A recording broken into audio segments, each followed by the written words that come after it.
sekali dapat berjumpa kembali dengan Bapak Ibu Saudara dimanapun Bapak Ibu Saudara berada yang menyaksikan ibadah pada pagi hari ini melalui live streaming. Mari kita sama-sama untuk memulai ibadah pada pagi hari ini. Mari kita sama-sama berdoa. Terima kasih ya Bapak, terima kasih untuk kesempatan yang Kau berikan Tuhan kepada kami Tuhan untuk dapat beribadah Tuhan. Terima kasih ya Bapak atas kesehatan yang Kau berikan kepada masing-masing pribadi kami Tuhan, ataupun kami dalam kesesakan, dalam sakit Tuhan. Kau Tuhan mau jamah Tuhan, Kau mau memberikan kekuatan kepada kami Tuhan, masing-masing pribadi ya Bapak.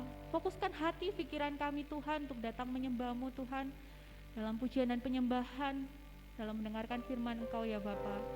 Terima kasih ya Bapa, kami siap untuk beribadah ya Bapa, di dalam nama Tuhan Yesus, haleluya, amin.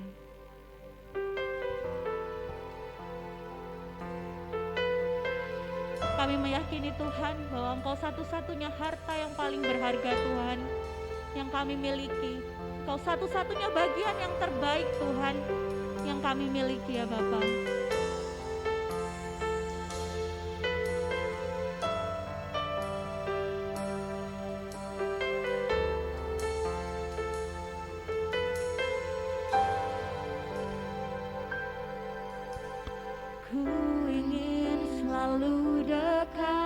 Mendengar suara-Mu Bapa, lebih dari segalanya. Ku ingin mengenal-Mu, rahasia hati-Mu, hanya itu rinduku. Ku ingin selalu dekat, mendengar suara-Mu Bapa, lebih dari segalanya. Ku ingin mengenal-Mu, rahasia hati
satu-satunya hal yang paling berharga Tuhan di mata kami. Memilihmu bagian yang terbaik. Nyanyikan dengan segenap hati. Selamanya tak akan terganti, harta yang paling berharga hanya Kau Yesus selamanya. Memilihmu bagian yang terbaik, selamanya tak akan terganti, harta yang paling berharga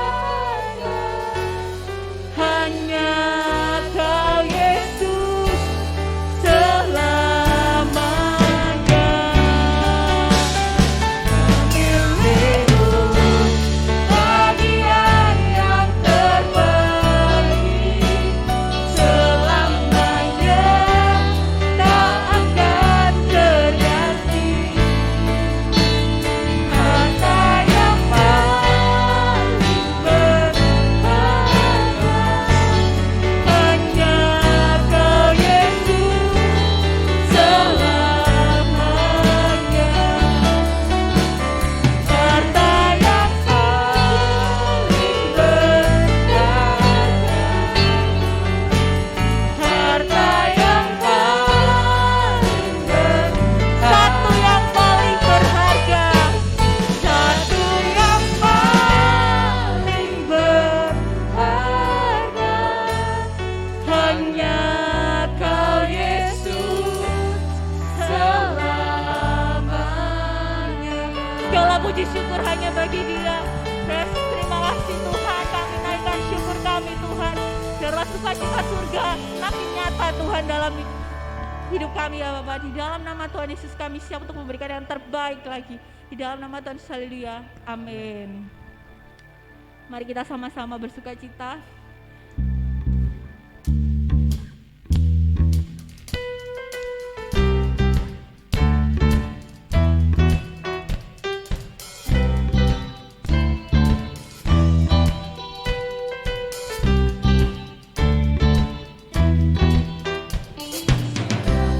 Begitu besar, lebih kuat dari dosa, kasih yang menembus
Tiba saatnya kita akan mendengarkan firman Tuhan. Sebelum itu kita mau menyiapkan hati kita untuk datang ke hadapan Tuhan. Selalu percaya Tuhan bahwa Engkau Tuhan yang selalu menolong kami Tuhan. Selai rambut kami jatuh, Engkau pun tahu ya Bapa. Engkau selalu mengenyangkan kami dengan berkat-berkat yang tak terduga Tuhan yang dari Engkau. Kami meyakini Tuhan, Engkau menolong kami Tuhan sampai hari ini Tuhan. Yes.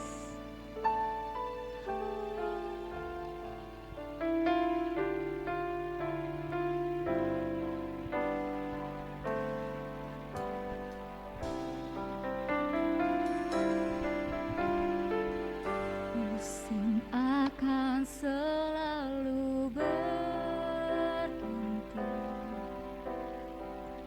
kasih Tuhan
Engkau selalu menjaga kami Tuhan. Haleluya. Sehelai rambutku tak akan terjatuh tanpa seizin-Mu.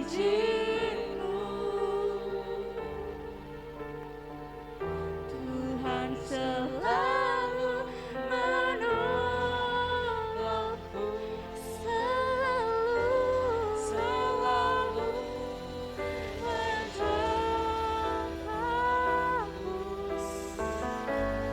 Dia mengenyangkanku dan peliharaku seumur hidupku.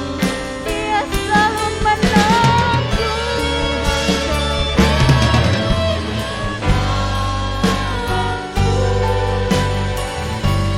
selalu menjagaku. Sehelai rambutku tak akan terjatuh tanpa seizin-Mu.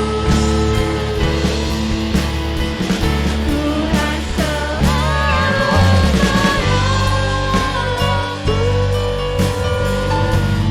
selalu menjagaku. Dia mengenyangkanku dan peliharaku seumur hidupku. Dia mengenyangkanku, Dia mengenyangkanku dan peliharaku seumur hidupku. Yesus mengenyangkanku, Dia mengenyangkanku dan peliharaku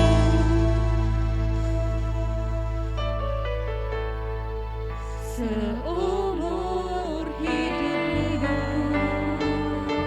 Terima kasih Tuhan, terima kasih Tuhan. Yes. Melalui pujian dan penyembahan ini Tuhan, kami dikuatkan kembali ya Bapa, bahwa Engkau selalu beserta dengan kami, Engkau selalu menolong kami ya Bapa. Sebentar Tuhan, kami akan mendengarkan firman Tuhan yang akan disampaikan oleh hamba-Mu Tuhan. Biarlah Tuhan, lewat firman ini Tuhan dapat lebih menguatkan kami Tuhan akan hari esok. Mungkin kami penuh dengan kekhawatiran, tapi kami percaya Tuhan, masa depan kami Tuhan sungguh ada dan harapan kami tidak akan pernah hilang ya Bapa. Menyertai semuanya ya Bapa. Jadi terima kasih ya Bapa, kami sudah berucap syukur. Haleluya. Amin. Shalom Bapak Ibu Saudara yang dikasihi oleh Tuhan. Hari ini kita mendengar firman Tuhan tentang menatap pada janji Allah. Jadi menatap pada janji Allah. Oke, saya mulai dengan dengan namanya janji. Apa itu janji? Nah, Kamus Besar Bahasa Indonesia mengatakan bahwa janji itu seperti menyatakan suatu kesediaan, kesanggupan untuk berbuat. Misalnya janji mau ngasih uang, janji mau menolong, atau janji mau untuk datang, atau janji untuk bertemu. Nah, masalahnya janji itu janji manusia itu agak beda. Saya masih ingat ketika misalnya waktu kecil,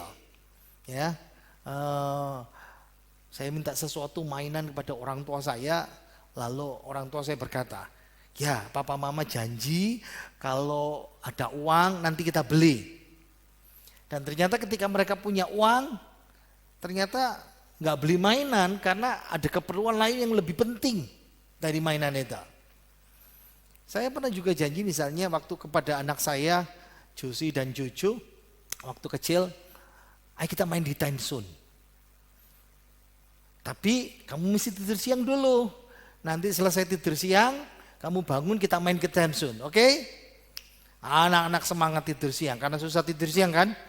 Dan apa yang terjadi? Waktu bangun ternyata kerjaan saya belum selesai. Dan anak kecewa sama saya. Manusia bisa bikin janji, lalu gagal melakukannya dan ditepati lupa. Tapi pernahkah saudara memikirkan bahwa Allah Tuhan kita dalam Yesus Kristus, dia melupakan janjinya? Enggak pernah. Ada satu ayat tentang seseorang yang memiliki iman yang luar biasa, yang menatap janji Allah itu. Ayo kita buka Alkitab kita dan kita baca dari slide kita, Ibrani 11 ayat yang ke-22. Ibrani 11 ayat yang ke-22.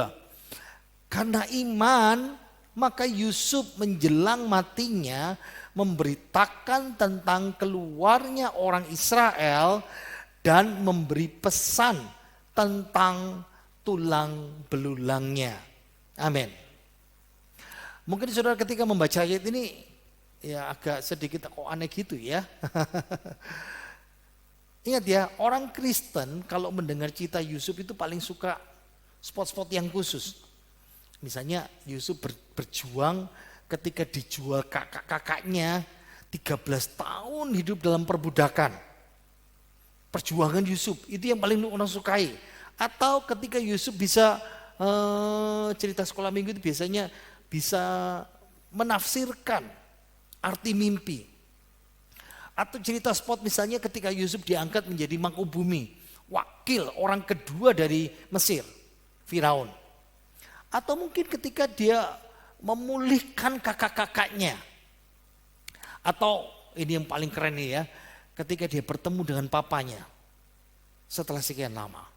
Itu daftar-daftar yang spektakuler ya dalam Alkitab. Tapi tidak di-highlight oleh kitab Ibrani. Kitab Ibrani khusus membahas iman Yusuf, yang di-highlight adalah kematiannya. Jujur aja kalau khotbah kematian tidak cocok untuk hari Minggu kan. Tapi ada prinsip iman yang luar biasa di sini. Firman Tuhan memuji Yusuf karena imannya memberikan petunjuk nanti bagaimana tulang belulangnya sesudah kematian harus ditanganin. Nah, pertanyaan logisnya kan sederhana kan gini kan. Ngapain sih Yusuf repot-repot ngurusin dirinya sesudah mati? Dan ingat loh ya, Yusuf ini adalah orang nomor 2 setelah Firaun, wakil Firaun. Dan sebagai orang Mesir, Yusuf pasti dibalsam, mumifikasi. Ayo kita lihat klip ya. Ini klipnya orang Yunani yang dimumi di Mesir. Ayo kita lihat klipnya. This is a mummy of a young man named Heraclides. He died in Egypt in the 1st century AD when he was about 20 years old. Mummification was developed by the ancient Egyptians to preserve the body for the afterlife. Typically, all internal organs were removed before mummification, with the exception of the heart. But in this case, the heart was removed and the lungs were left intact.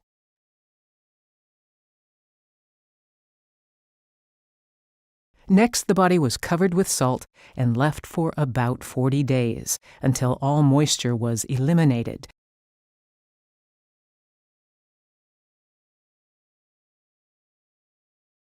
Perfumed oils and plant resins were rubbed on the body. Thick layers of resin were applied to glue the strips of linen that were wrapped around the body.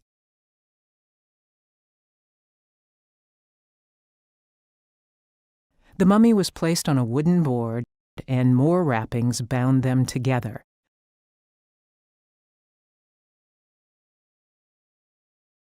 A mysterious pouch, perhaps of religious significance, was placed on the chest.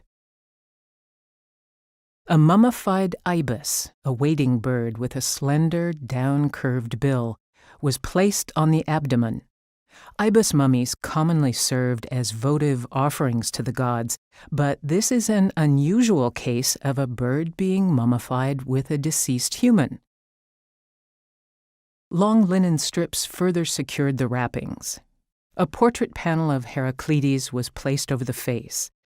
A large linen cloth was wrapped around the mummy. The shroud was painted red with an imported lead-based pigment. This treatment is rare. Very few red shroud mummies are known to exist.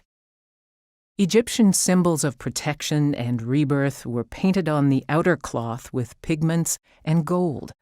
Finally, Heraclides' name was written in Greek at the feet. Thanks to this remarkable mummification process, Heraclides' body is with us today. Jadi ini yang saya lihat ketika di 2015 di museum di Kairo. Lihat ya, ini muminya yang yang kita lihat klip tadi itu ya. Tapi masih dibungkus juga dengan peti mati yang di bagian dalam, bagian atas, lalu ini bagian bawah. Ada lagi namanya sarkofagusnya ini. Peti mati luar, atas, penutup, dan peti mati bawah. Jadi lapisannya itu banyak sekali.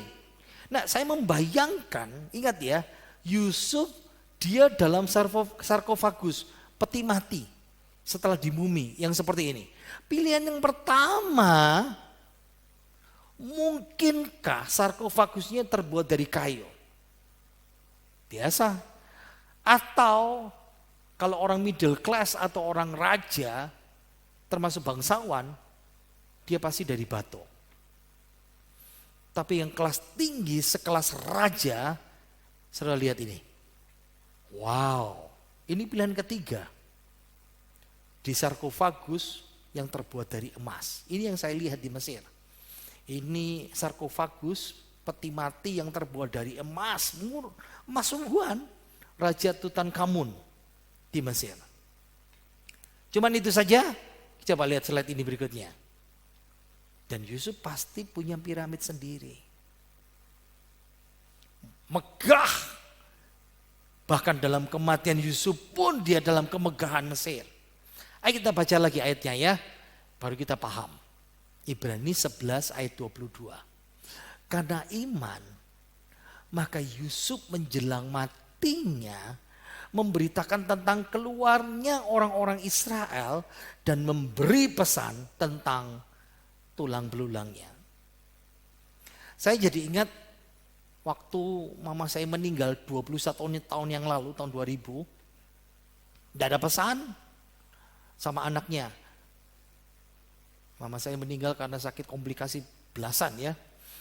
Kamu harus, nanti mama harus kuburnya begitu, begini, tidak ada pesan.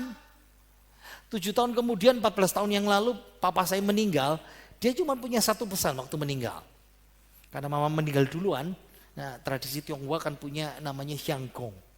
Papa mesti ditaruh di atas, ditumpuk di atas kuburannya mama. Nah orang Muslim dan orang Jawa pasti menghindari kasus yang seperti ini. Nah tunggu dulu, umumnya ya orang gak akan peduli, gak mau repot. Nanti kalau saya mati, apalagi cerita Yusuf ini ya, 400 tahun kemudian nanti tolong tulang belulangku, mayatku nanti pindah ke tempat sana. Itu ngerepoti orang ya mungkin, kita pikirkan seperti itu. Tapi ayat ini menolong kita untuk mengerti bahwa Yusuf menganggap itu penting buat dia dan penting sekali buat orang Israel. Coba lihat slide ini. 400 tahun kemudian apa yang terjadi? Musa. Siapa Musa? Beberapa generasi sesudah Yusuf. Musa membawa tulang-tulang Yusuf sebab tadinya Yusuf telah menyuruh anak-anak Israel bersumpah dengan sungguh-sungguh Allah tentu akan mengindahkan kamu. Maka kamu harus membawa tulang-tulangku dari sini. Saya itu membayangkan kalau dibikin film ini keren ya, kayak film Mission Impossible, film James Bond, ya spy itu begitu.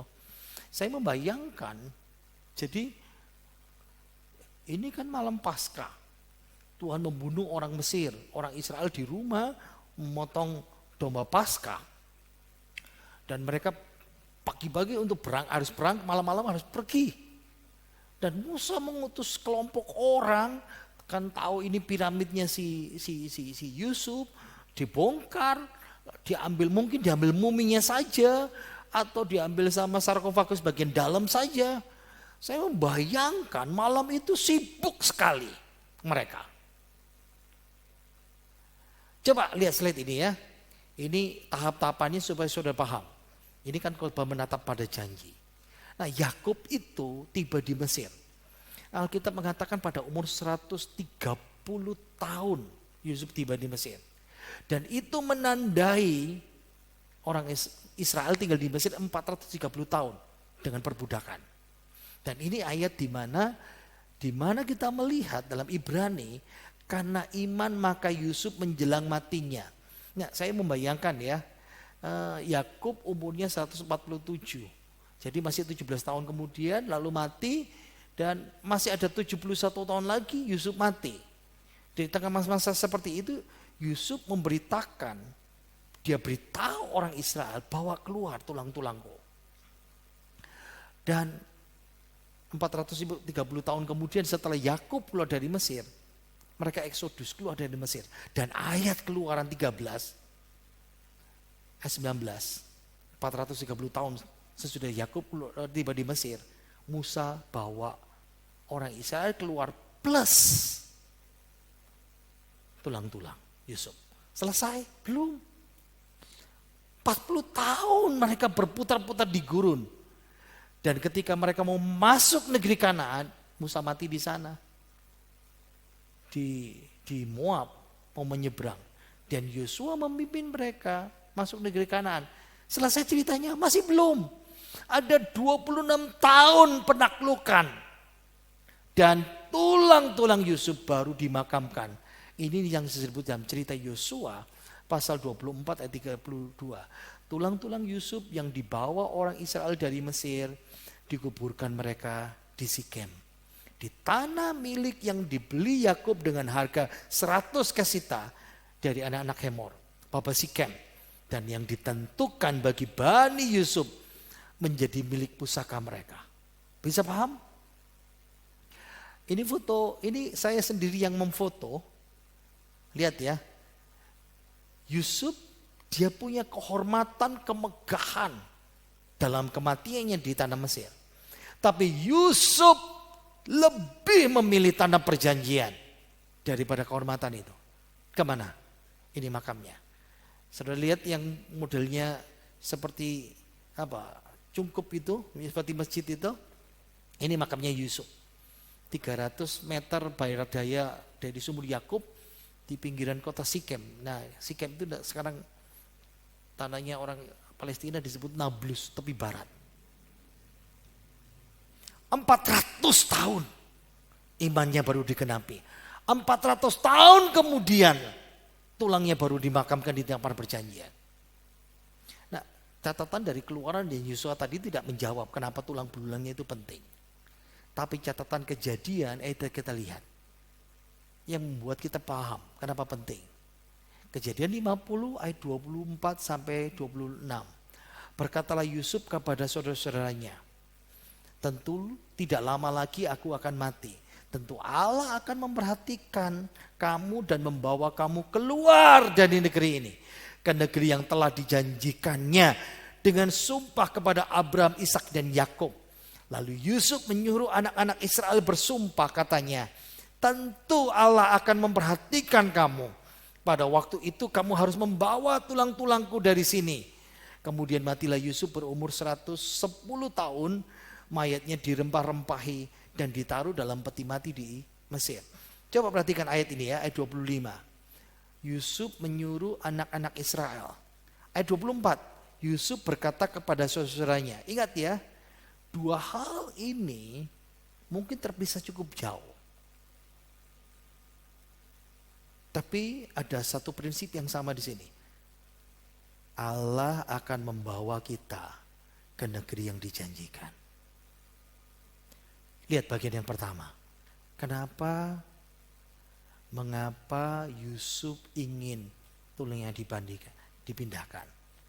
Jawabannya, karena dia menatap janji Allah. Janji yang diberikan kepada siapa? Coba lihat ya slide ini. Hari ini cukup banyak slide, tapi supaya saudara bisa memahami. Lihat di sini, Abraham datang ke Kanaan umur 75. 25 tahun kemudian Abraham umur 100, Ishak lahir. Dan lihat di sini. 60 tahun kemudian Yakub lahir. Abraham umur 175, Ishak umur 180, Yakub umur 147. Jadi Yakub masih sempat bicara dengan kakeknya Abraham. Tapi Yusuf nggak pernah. Dan Yusuf lahir pada masa tua Yusuf. Yusuf masih sempat ketemu kakeknya Ishak. Sempat ngobrol. Mungkin kita tahu sih Yusuf mendengar cerita janji Allah. Dulu buyutmu Ishak bercerita, kakeknya. Yakub pernah bercerita kepada Yusuf, tapi lebih dari itu. Yusuf mendengar sendiri dari Allah. Bagaimana Allah menyertai kehidupannya. Mengalami itu. Walaupun kakeknya pernah bercerita tentang buyutnya. Walaupun Yakub pernah bercerita. Tapi lebih dari segalanya. Yusuf punya iman yang sama. Abraham, Ishak dan Yakub memegang janji Allah. Yusuf sampai dia mati. Dia menatap terus janji Allah itu. Seharusnya yang sama. Hari ini kita sama ya. Mari kita menatap terus janji Allah itu. Oke, saya mau kasih ilustrasi ya. Biar kita longgar, rileks dulu. Kalau bicara kematian ya, kita orang di Jawa ini punya tradisi, punya kebiasaan. Ya, kita bilang nyekar. Nah, orang Jawa bilang nyekar dari kata bahasa Jawa sekar, kembang. Menabur bunga. Ya. Kalau kita pergi ke kuburan, orang tua kita, kakek kita atau siapa pasangan kita, ya kita bawa bunga, kita sirami air, kita bersih-bersih di situ. Ingat ya, bukan berdoa supaya mereka masuk surga, nggak ada itu. Tapi beberapa abad ini, terakhir ini orang Israel punya tradisi yang berbeda seperti kita. Ingat ya, orang Israel tidak pakai bunga. Bahkan orang Israel yang meninggal di Israel, orang Israel yang meninggal di luar negeri, dan orang Israel yang tinggal di Indonesia pun ketika meninggal, mereka punya tradisi kalau ziarah kubur. Coba saudara lihat gambar ini ya, saudara lihat gambar ini. Coba, saya kasih waktu. Lihat ya, saya kasih waktu untuk lihat gambar ini. Temukan sesuatu di makam orang Yahudi. Lihat ya, tulisannya namanya pakai bahasa Ibrani. Nah, kira-kira ini di makam Petamburan Jakarta, taman pemakaman umum. Nah, kira-kira orang Israel kalau dikunjungin ziarah kubur, kira-kira diapain? Ayo tebak. Ya. Coba dipantengin itu HP-nya, TV-nya, dilihat itu. Bisa tebak? Bisa memikirkan? Lihat terus. Belum ketemu? Bisa tebak? Saya tahu. Kembang, air, ya oke stop. Jawabannya ini, lihat slide ini. Mereka hanya meletakkan satu batu kecil. Lihat batunya banyak, berarti orang yang datang itu banyak. Ya, mereka hanya letakkan batu kecil. Nah, kenapa? Banyak pilihan ya. Ada yang berkata orang Israel pelit, terkenal pelit ya. Ini orang aneh, atau ini kebiasaan orang kafir, penyembah berhala. Alasan yang paling umum adalah bunga itu kalau ditabur, dibawa, diikat, ditaruh, itu layu dan mati. Makanya kenapa orang Israel bawa batu, karena dimaknai simbolnya abadi. Kenangan akan orang yang meninggal itu, jadi datang kasih ke batu, kenangannya abadi. Ada satu lagi, pemandu tur di Israel, mereka cerita, kenapa kebiasaan kasih batu? Nah, orang Yahudi itu kehilangan tanah selama berabad-abad. Ingat ya, dari tahun 70 mereka kehilangan Bait Allah dan lalu kehilangan tanah mereka sampai tahun 1948 baru merdeka dapat tanah air. Dan itu sebabnya Kenapa beberapa terakhir ini orang Israel kalau datang ke kuburan kasih batu? Kenapa? Kami bagian dari tanah perjanjian itu.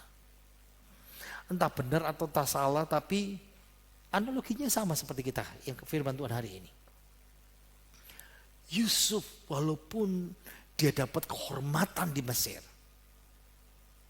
tapi dia memilih, saya mendapat bagian dari janji Allah itu di tanah perjanjian. Iman Yusuf dipraktekkan di dalam tindakannya, dan itu sebabnya dia menatap janji Allah itu dan bersumpah kepada generasi-generasi di bawahnya, tolong kalau kamu pergi, bawa juga. Ada penerapan buat kita hari ini sekarang ya. Ingat, kita sama. Kita seperti sekarang ada di Mesir. Pandemi.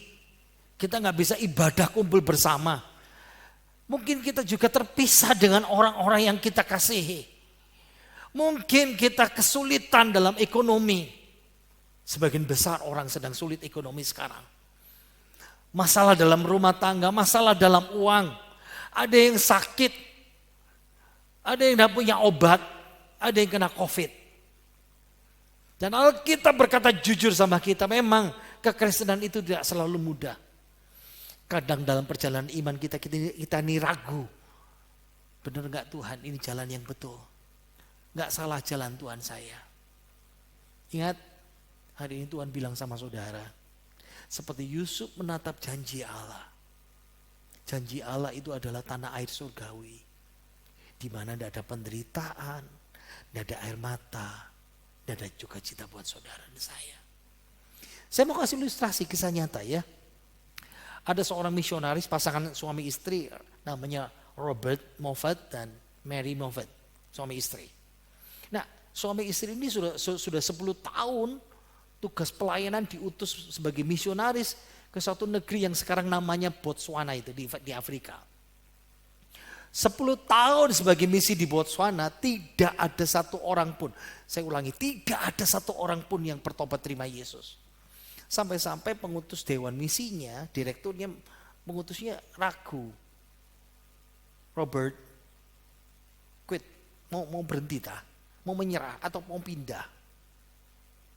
Suami istri Robert dan Mary berkata, no. Kami percaya bahwa Tuhan pasti bekerja menurut waktunya. Dikasih kesempatan 1-2 tahun lagi. Dan kenyataan extension itu, perpanjangan itu tetap gelap. Tidak ada satu orang pun yang percaya Yesus. 12 tahun pelayanannya. Ada seorang teman sahabat di Inggris, dia kirimi surat kepada keluarga misi ini. Kamu tidak kangen sesuatu, mau minta hadiah apa? Mau minta dikirimi apa? Pasangan ini berkata, kami mau dikirimi 1 set komuni. Perjamuan kudus ya. Temannya bingung. Tidak ada orang percaya, tidak ada gereja, tidak ada jemaat, mau minta perjamuan suci. Tapi pasangan ini berkata, kami yakin bahwa Tuhan pasti menyediakan. Surat dikirim,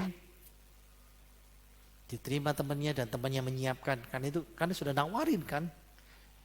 Dan ingat, Tuhan Yesus menghormati iman pasangan ini. Roh Kudus mulai bekerja di hati penduduk desa. Sekelompok kecil 6 orang bertobat. Dan gereja pertama kali berdiri. Kebetulan, saya suka pakai istilah kebetulan ya. Kebetulan itu sesuatu yang disengaja Tuhan. Paket pos perjamuan suci dari Inggris itu tertunda karena sesuatu. Dan tepat sekali 1 bulan, 1 hari, misalnya ini Sabtu, besok hari Minggu. Besok Minggu itu ibadah pertama kali dengan perjamuan kudus dengan 6 jemaat itu. Hari Sabtu ini paketnya baru datang. Pernah pikirkan itu? Bapak Ibu Saudara, tataplah janji Allah itu. Tuhan itu baik buat kita. Amin. Yang kedua, lihat slide ini. Kenapa Yusuf ingin tulangnya dipindahkan? Jawabannya adalah bagian yang kedua dan yang terakhir. Yusuf sedang menularkan imannya. Ayo kita baca ayat dan font yang saya tebalin ini untuk penekanan, saudara bisa paham itu. Kejadian 50 ayat 24 dan 25. Berkatalah Yusuf kepada saudara-saudaranya, tidak lama lagi aku akan mati. Tentu Allah akan memperhatikan kamu dan membawa kamu keluar dari negeri ini ke negeri yang telah dijanjikan dengan sumpah kepada Abraham, Ishak dan Yakub. Lalu Yusuf menyuruh anak-anak Israel bersumpah, katanya, diulangi lagi kedua kalinya. Tentu Allah akan memperhatikan kamu.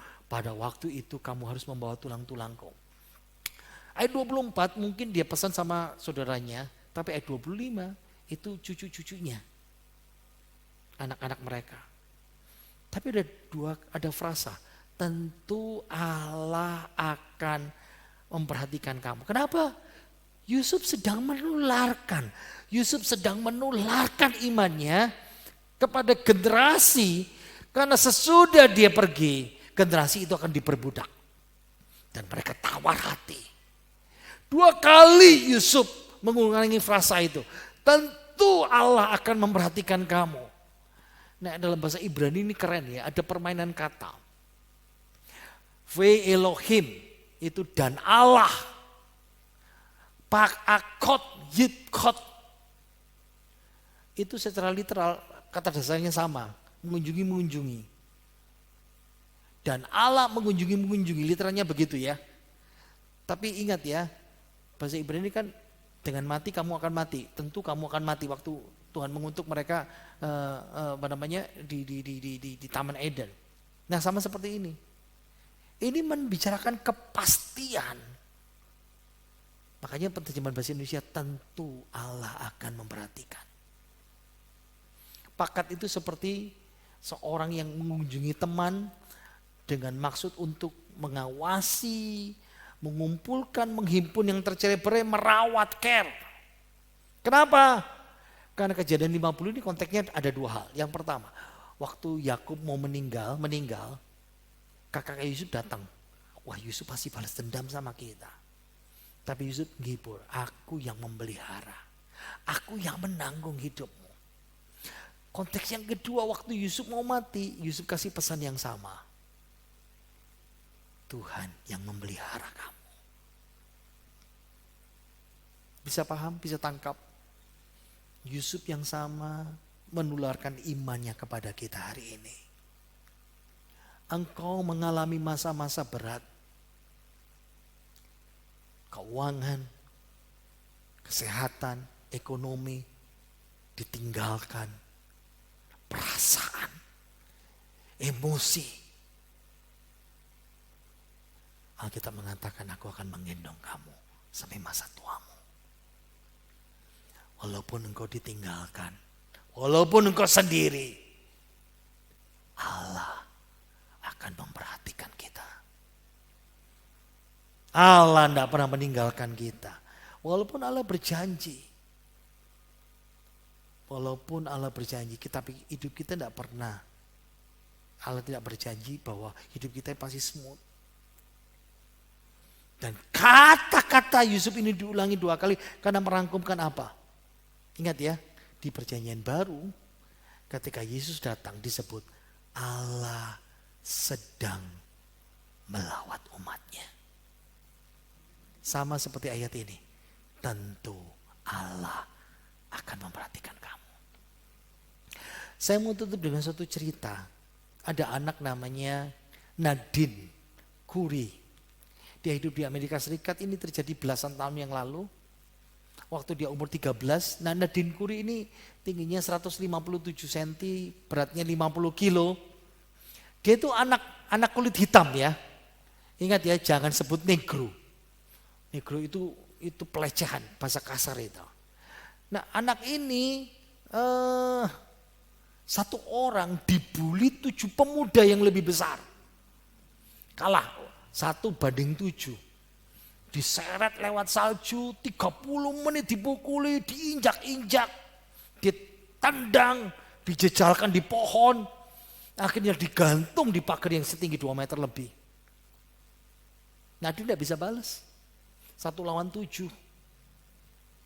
Tapi bodohnya satu anak dari 7 pemuda itu memvideo. Dan video itu diposting di YouTube. Dan sudah dihapus. Dan polisi tahu, ketahuan dan 7 anak itu ditangkap dan dipenjara. Ceritanya belum selesai. Cerita Nadine ini masuk ke koran. Lalu stasiun televisi mewawancarai. Dan di akhir wawancara tirai terbuka. Ada 3 laki-laki dewasa yang besar. Dan mereka NFL ya, National Football League, pemain bola, bukan sepak bola ya, bola rugby seperti itu. Dan itu tim favoritnya Nadine 3 orang itu. Nadine bukan saja dikasih kaos, jersey mereka, penuh dengan tanda tangan. Tapi ada satu hal. Nadine, aku kasih nomor HP-ku. Kalau kamu suatu saat nanti dibully, kamu butuh apa saja, telepon langsung nomor ini. Nanti bodyguard kami bantu. Dan semenjak itu Nadine hidupnya aman, tidak ada preman yang berani ganggu dia. Pasti pikir-pikir. Padahal saudara memikirkan bahwa hidup kita dalam Yesus punya janji yang sama. Aku tidak pernah meninggalkan engkau. Aku sekali-kali tidak pernah meninggalkan engkau. Sampai masa tuamu Yesus tetap. Aku menggendong kamu. Banyak janji dalam Alkitab ribuan sudah digenapi dan ada beberapa yang belum digenapi. Tatap terus janji Allah itu. Ada seorang namanya Franz Hafner, dia berkata, ada banyak janji Allah di Alkitab.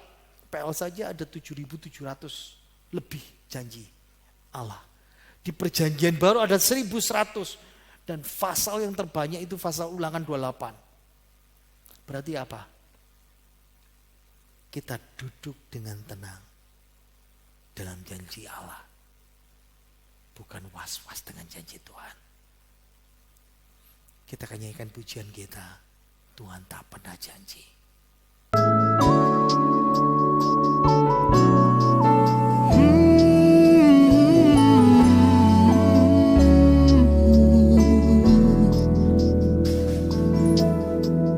Tuhan tak pernah janji, langit selalu biru, tetapi Dia berjanji selalu menyertai.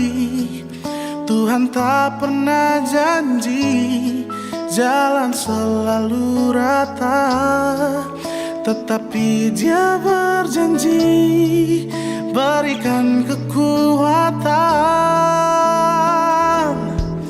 Jangan pernah menyerah, jangan berputus asa. Mujizat Tuhan ada saat hati menyembah. Jangan pernah menyerah, jangan berputus asa. Mujizat Tuhan ada bagi yang setia dan percaya.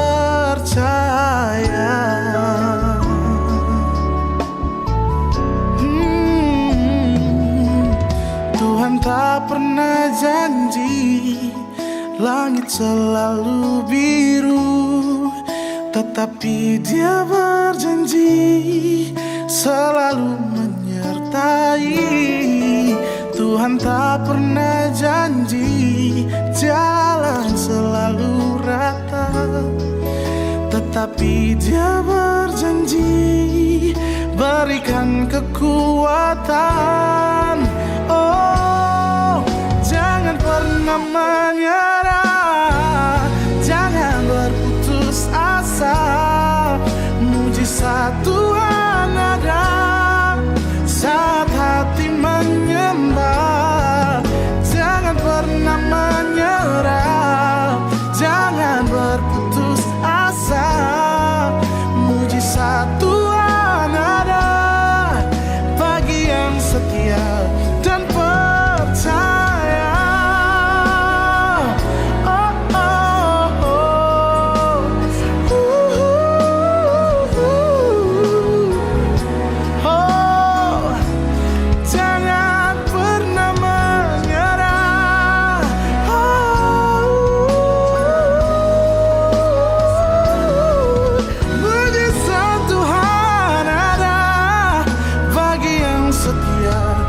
dan percaya.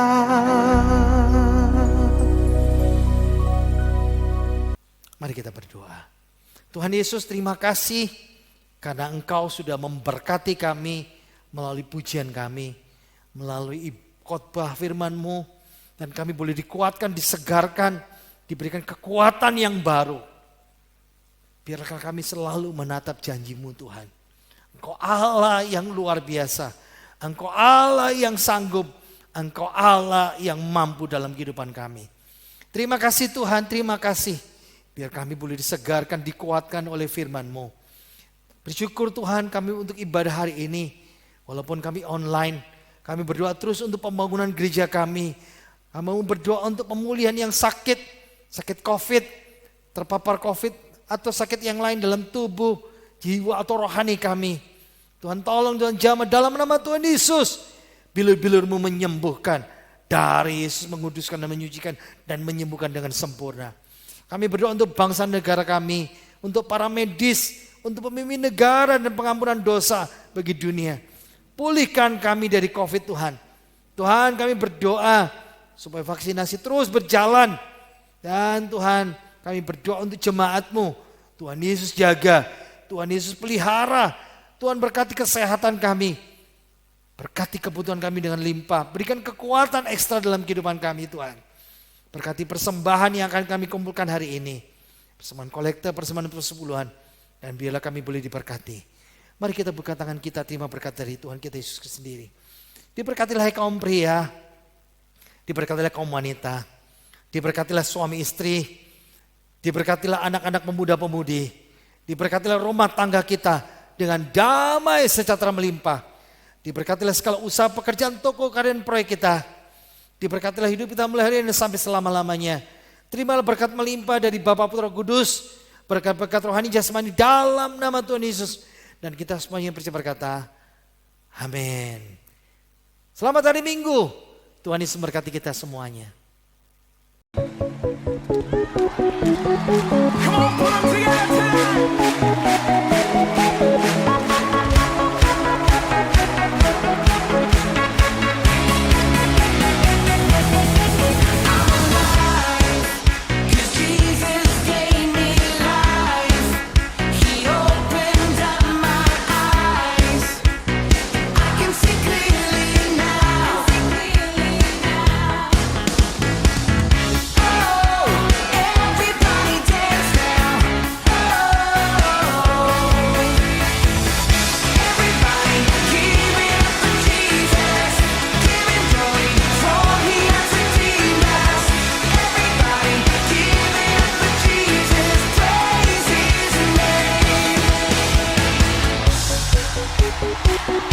Thank you.